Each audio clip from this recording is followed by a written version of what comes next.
Hey guys, welcome back to my channel Vajra vlogs in Kannada. ಇವತ್ತೇ ನಾನು ಈ ರೆಸಿಪಿಯಲ್ಲಿ ನಾಟಿ ಸ್ಟೈಲ್ ದೊನ್ನೆ ಬಿರಿಯಾನಿ ಯಾವ ರೀತಿ ಮಾಡೋದು ಅಂತೇಳಿ ಹೇಳ್ಕೊಡ್ತಾ ಇದ್ದೀನಿ. ನೋಡೋಣ ಬನ್ನಿ.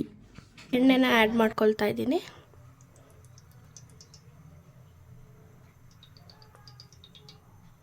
ನಿಮ್ಗೆ ಎಷ್ಟು ಬೇಕಾಗುತ್ತೆ ನೋಡಿ. ಮತ್ತೆ ಮಧ್ಯದಲ್ಲಿ ಆ್ಯಡ್ ಮಾಡೋ ಅವಶ್ಯಕತೆ ಇರಲ್ಲ. ನಾವು ಚಿಕನ್ ಬಳಸೋದ್ರಿಂದ ಚಿಕನ್ನಲ್ಲೇ ಕೊಬ್ಬಿನ ಅಂಶ ಇದ್ದರೆ ಅದರಲ್ಲೇ ಎಣ್ಣೆ ಬಿಟ್ಕೊಳ್ಳುತ್ತೆ. ಈಗ ನಾನು ಒಂದು ಟೀ ಗ್ಲಾಸಲ್ಲಿ 1.5 ಗ್ಲಾಸಷ್ಟು ಎಣ್ಣೆನ ಆ್ಯಡ್ ಮಾಡ್ಕೊಂಡಿದ್ದೀನಿ.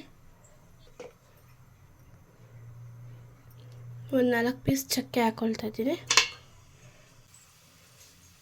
ಕಲ್ಲುವ,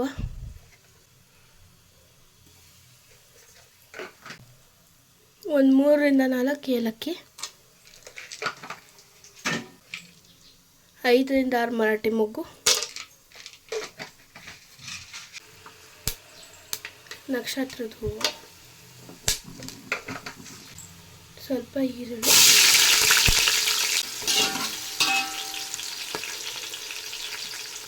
ಇದಕ್ಕೆ ನಾನು ಸ್ವಲ್ಪ ಟೊಮೆಟೊ ಕೂಡ ಆ್ಯಡ್ ಮಾಡ್ಕೊಳ್ತಾ ಇದ್ದೀನಿ.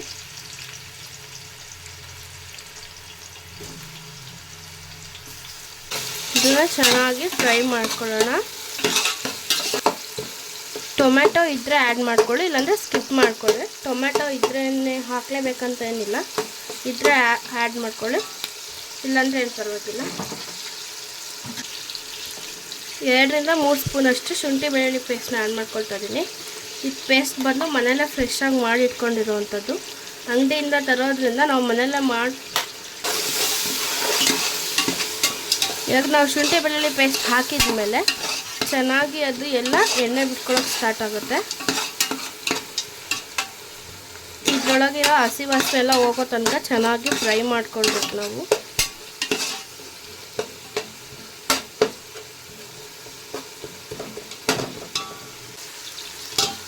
ನೋಡ್ತಾ ಇರ್ಬೋದು, ಇವಾಗೆಲ್ಲ ಎಣ್ಣೆ ಬಿಟ್ಕೊಳ್ತಾ ಇದೆ. ಶುಂಠಿ ಬೆಳ್ಳುಳ್ಳಿ ಪೇಸ್ಟ್ ಹಾಕಿದ ಮೇಲೆ ಅದ್ರ ಹಸಿ ವಾಸನೆ ಎಲ್ಲ ಹೋಗಿ ಈ ರೀತಿ ಎಣ್ಣೆ ಬಿಟ್ಕೊಳ್ತಾ ಇದೆ. ಈಗ ನಾವು ಈ ಮಿಕ್ಸಿ ಮಾಡಿರೋಂಥ ಮಸಾಲೆನ ಆ್ಯಡ್ ಮಾಡ್ಕೊಳ್ತಾ ಇದ್ದೀನಿ. ಇದು ಬಂದು ಕೊತ್ತಂಬರಿ, ಒಂದು 1/4 ಕಟ್ಟಷ್ಟು ಕೊತ್ತಂಬರಿ, ಸ್ವಲ್ಪ ಒಂದು 4 ಕಡ್ಡಿಯಷ್ಟು ಪುದೀನ, ಮತ್ತು ಒಂದು 7ರಿಂದ 8 ಹಸಿಮೆಣಸಿನ್ಕಾಯಿನ ಸೇರಿ ಮಿಕ್ಸ್ ಮಾಡಿರೋಂಥ ಮಸಾಲೆ ಇದು.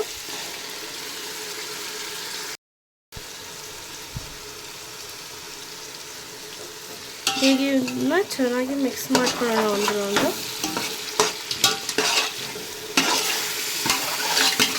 ಇದರಲ್ಲೂ ಅಷ್ಟೇ ನಾವು ಸೊಪ್ಪೆಲ್ಲ ಬಳಸಿರೋದ್ರಿಂದ ಹಸಿ ವಾಸನೆ ಎಲ್ಲ ಚೆನ್ನಾಗಿ ಹೋಗಬೇಕು. ಅಲ್ಲಿವರೆಗೂ ಕ್ಲೀನಾಗಿ ಫ್ರೈ ಮಾಡ್ಕೊಳ್ಳೋಣ. ನೀವೇನಾದರೂ ಲೈಕ್ ಹಸಿರುಗಾಯಿ ಅಂದರೆ ಗ್ಯಾಸ್ಟ್ರಿಕ್ ಆಗುತ್ತೆ, ತಿನ್ನೋಕ್ಕಾಗಲ್ಲ ಅಂತ ಅನ್ನೋರು ನೀವು ಸ್ವಲ್ಪ ಪೆಪ್ಪರ್ನ ಆ್ಯಡ್ ಮಾಡ್ಕೊಳ್ಬೋದು, ಪೆಪ್ಪರ್ ಪುಡಿ ಆ್ಯಡ್ ಮಾಡ್ಕೊಬೋದು. ಇಲ್ಲ ಅಂತಂದರೆ ಕೆಂಪು ಮೆಣಸಿನ್ಕಾಯಿನೇ ಆ್ಯಡ್ ಮಾಡ್ಕೊಳ್ಳೋದ್ರಿಂದ ಕೂಡ ಏನು ಟೇಸ್ಟ್ ಬದಲಾಗಲ್ಲ, ಸೇಮ್ ಟೇಸ್ಟ್ ಇರುತ್ತೆ. ಅದೇ ಹಸಿಮೆಣಸಿನ್ಕಾಯಿ ತಿಂದರೆ ಗ್ಯಾಸ್ಟ್ರಿಕ್ ಆಗುತ್ತೆ ಅಂತ ಹೇಳೋರು ಪೆಪ್ಪರ್ ಪೌಡರ್ನ ಯೂಸ್ ಮಾಡ್ಬೋದು, ಆಲ್ಟರ್ನೇಟಿವ್ ವೇ ಆಗಿ. ಅದೆಲ್ಲ ಸ್ವಲ್ಪ ಎಣ್ಣೆ ಬಿಟ್ಕೊಳ್ಳೋಷ್ಟೊತ್ತಿಗೆ ನಾನಿಲ್ಲಿ ನಾಟಿ ಸ್ಟೈಲ್ ದೊನ್ನೆ ಬಿರಿಯಾನಿ ಮಸಾಲ ಯೂಸ್ ಮಾಡ್ತಾಯಿದ್ದೀನಿ. ಇದನ್ನು 4 ಪ್ಯಾಕೆಟ್ ಯೂಸ್ ಮಾಡ್ತಾಯಿದ್ದೀನಿ. ಆ್ಯಕ್ಚುಲಿ ಇದು 1/4 kgಗೆ 1 ಪ್ಯಾಕೆಟ್ ಯೂಸ್ ಮಾಡಬೇಕು. ನಾನಿಲ್ಲಿ ಮಾಡ್ತಿರೋದು ಆಲ್ಮೋಸ್ಟ್ 1.25 kg ಅಷ್ಟಿದೆ. ನಾನು 4 ಪ್ಯಾಕೆಟ್ ಯೂಸ್ ಮಾಡ್ತಾಯಿದ್ದೀನಿ.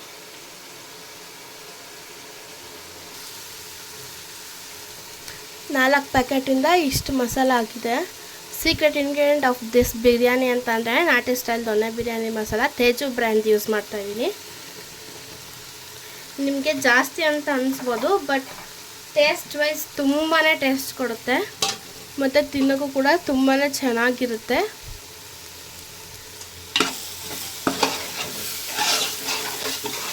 ಫಸ್ಟ್ ಇದನ್ನೆಲ್ಲ ಚೆನ್ನಾಗಿ ಒಂದು ಕೋಟ್ ಮಿಕ್ಸ್ ಕೊಡೋಣ. ಈ ಮಸಾಲೆ ಆ್ಯಡ್ ಮಾಡಿದ ಮೇಲೆ ನಿಮ್ಮ ಮನೇಲೆಲ್ಲ ಫುಲ್ ಸ್ಮೆಲ್ ಬಂದುಬಿಡುತ್ತೆ. ನಿಮ್ಗೆ ಅದು ಸ್ಮೆಲ್ಲೆಲ್ಲ ಗೊತ್ತಾಗ್ಬಿಡುತ್ತೆ ಬಿರಿಯಾನಿ ಯಾವ ರೀತಿ ಬರುತ್ತೆ ಔಟ್ಕಮ್ ಅಂತೇಳಿ. ಈ ರೀತಿ ಮಿಕ್ಸ್ ಮಾಡೋದಷ್ಟೇ. ಗ್ಯಾಸ್ನ ಸಿಮ್ಮಲ್ಲಿ ಇಟ್ಕೊಂಡು ಇವಾಗ ನಾವು ಚಿಕನ್ ಆ್ಯಡ್ ಮಾಡ್ಕೊಳ್ಳೋಣ. ಈಗ ನಾವು ಇದಕ್ಕೆ ಚಿಕನ್ ಆ್ಯಡ್ ಮಾಡ್ಕೊಳ್ಳೋಣ.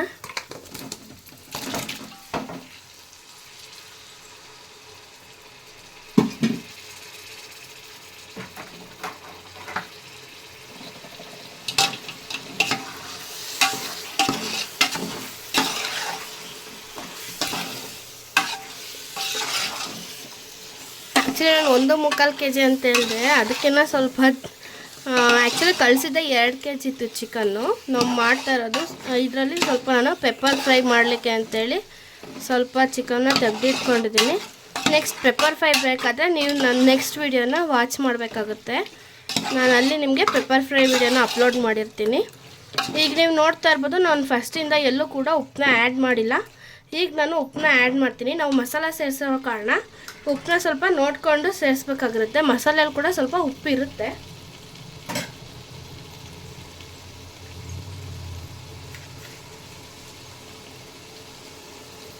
ಈಗ ನಾನು ಉಪ್ಪನ್ನು ಆ್ಯಡ್ ಮಾಡ್ಕೊಳ್ತಾ ಇದ್ದೀನಿ.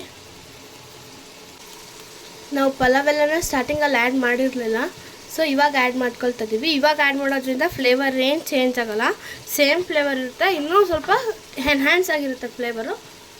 ನೀವು ಕೂಡ ಒಂದ್ಸಲ ಟ್ರೈ ಮಾಡಿ ನೋಡಿ. ಮೊದಲನೇ ಪಲಾವನ್ನ ಆ್ಯಡ್ ಮಾಡೋದ್ರಿಂದ ಏನು ಚೇಂಜಸ್ ಇರೋಲ್ಲ, ಈಗ ಕೂಡ ಏನು ಚೇಂಜಸ್ ಇರೋಲ್ಲ. ಫ್ಲೇವರ್ ಮಾತ್ರ ತುಂಬ ಚೆನ್ನಾಗಿ ಬರುತ್ತೆ ಇವಾಗ ಆ್ಯಡ್ ಮಾಡೋದ್ರಿಂದ.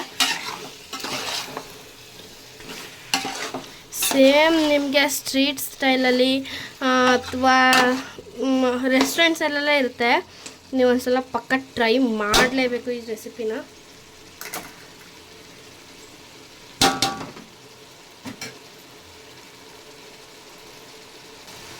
ನಾನು ಇದಕ್ಕೆ ಗ್ರೀನ್ ಚಿಲ್ಲೀಸ್ ಆ್ಯಡ್ ಮಾಡ್ಕೊಳ್ತಾ ಇದ್ದೀನಿ. ಆ್ಯಕ್ಚುಲಿ ನಾನು ಆವಾಗಲೇ ಮಸಾಲ ತರಿಸಿದ್ನಲ್ಲ, ಮಸಾಲ ಕೂಡ ಇದೇ ಥರ ಗ್ರೀನ್ ಚಿಲ್ಲೀಸ್ನ ಯೂಸ್ ಮಾಡಿದ್ದು.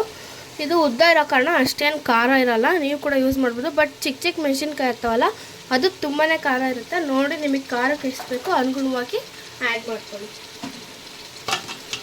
ಇವಾಗ ಗ್ರೀನ್ ಚಿಲ್ಲೀಸ್ನ ಆ್ಯಡ್ ಮಾಡೋದ್ರಿಂದ ಅದು ಜಾಸ್ತಿ ಖಾರ ಅನಿಸಲ್ಲ, ಮತ್ತು ಅದು ಎಣ್ಣೆಗೆ ಹಾಕಿದ ತಕ್ಷಣ ಪಟ್ ಅಂತ ಸಿಡಿಯುತ್ತಲ್ಲ, ಆ ಥರ ಕೂಡ ಏನಾಗಲ್ಲ. ಸಿಡಿಯೋದು ಅದೆಲ್ಲ ಏನಿರಲ್ಲ.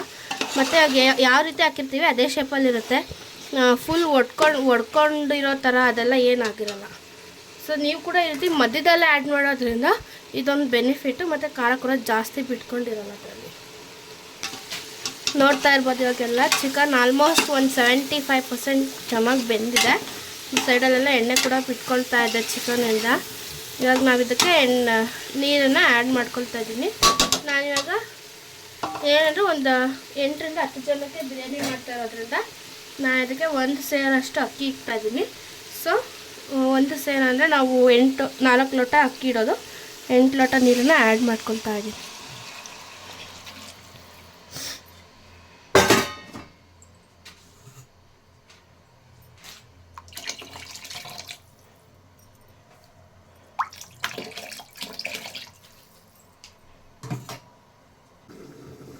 ಇವಾಗ ಇದಾಗಲೇ ಚೆನ್ನಾಗಿ ಕುದೀತಾ ಇದೆ. ಇವಾಗ ನಾನು ಅಕ್ಕಿನ ಆ್ಯಡ್ ಮಾಡ್ಕೊಳ್ತಾ ಇದ್ದೀನಿ.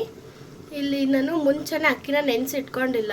ಇವಾಗ ಅಕ್ಕಿ ಆ್ಯಡ್ ಮಾಡಬೇಕಾದ್ರೆ ಚೆನ್ನಾಗಿ ಅಕ್ಕಿನ ಒಂದು 2-3 ಸಲ ತೊಳೆದು ಆ್ಯಡ್ ಮಾಡ್ಕೊಳ್ತಾ ಇದ್ದೀನಿ. ನಾನು ಯೂಶ್ವಲಿ ಯಾವ ರೀತಿ ಮಾಡ್ತೀನಿ ಅದೇ ರೀತಿ ತೋರಿಸ್ತಾ ಇದ್ದೀನಿ. ನಾನು ಮುಂಚೆನೂ ಯಾವುದೇ ರೀತಿ ಅಕ್ಕಿನ ನೆನಾಕೊಂಡಿಲ್ಲ. ಇಲ್ಲಿ ಲಾಸ್ಟಲ್ಲಿ ನಿಮಗೆ ಬೇಕಾದರೆ ಸ್ವಲ್ಪ ಮೊಸರನ್ನ ಆ್ಯಡ್ ಮಾಡ್ಕೊಳ್ಳಿ. ನಮ್ಮ ಮನೇಲಿ ಯಾರು ಮೊಸರು ತಿನ್ನೋಲ್ಲ, ಆ ರೀತಿ ಆ್ಯಡ್ ಮಾಡಿದ್ರೆ, ಅದಕ್ಕೆ ನಾನು ಮೊಸರನ್ನ ಆ್ಯಡ್ ಮಾಡಿಲ್ಲ. ಮತ್ತು ಬೇಕಂದರೆ ಮೊಸರು ಇಲ್ಲ ಆಲ್ಟರ್ನೇಟಿವ್ ಏನು ಮಾಡೋದು ಅಂತಂದರೆ ನೀವು ಲೆಮನ್ನ ಆ್ಯಡ್ ಮಾಡ್ಕೊಳ್ಬೋದು. ಅದು ಹಾಕೋದ್ರಿಂದ ಸ್ವಲ್ಪ ಅನ್ನ ಉಡುಡಿಯಾಗಿ ಬರುತ್ತೆ ಅಂತ ಅಷ್ಟೇ.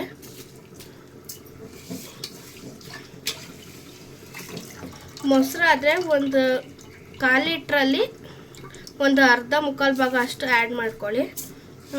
ನೀವೇನಾದರೂ ನಿಂಬೆಹಣ್ಣು ಆ್ಯಡ್ ಮಾಡೋದಾದರೆ ಸಣ್ಣದಾದರೆ ಒಂದು ಪೂರ್ತಿ ಆ್ಯಡ್ ಮಾಡಿ, ದಪ್ಪ ಗಾತ್ರದಾದರೆ ಒಂದು ಅರ್ಧ ನಿಂಬೆಹಣ್ಣ ಆ್ಯಡ್ ಮಾಡ್ಕೊಳ್ಳಿ.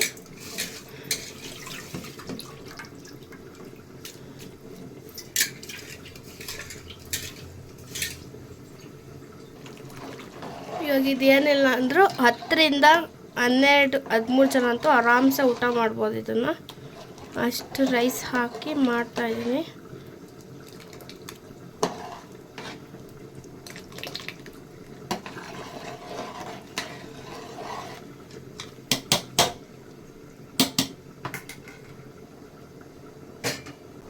ಹೀಗಿದ್ರೆ ಚೆನ್ನಾಗಿ ಅಕ್ಕಿ ಎಲ್ಲ ಮೇಲೆ ಕಾಣಿಸುತ್ತೆ. ಅಲ್ಲಿವರೆಗೂ ಚೆನ್ನಾಗಿ ಹೈ ಫ್ಲೇಮಲ್ಲೇ ಇಟ್ಟಿರೋಣ. ಹೈ ಅಂತಂದರೆ ಸ್ವಲ್ಪ ಮೀಡಿಯಮ್ ಇರಲಿ. ಹಾಫ್ ಫ್ಲೇಮಲ್ಲೇ ಚೆನ್ನಾಗಿ ಅಕ್ಕಿ ಸ್ವಲ್ಪ ಮೇಲೆ ಕಾಣಿಸೋವರೆಗೂ ಚೆನ್ನಾಗಿ ಬೇಯಿಸ್ಕೋಬೇಕು. ಈಗ ನಾನು ಲಿಡ್ನ ಕ್ಲೋಸ್ ಮಾಡ್ತಾಯಿದ್ದೀನಿ.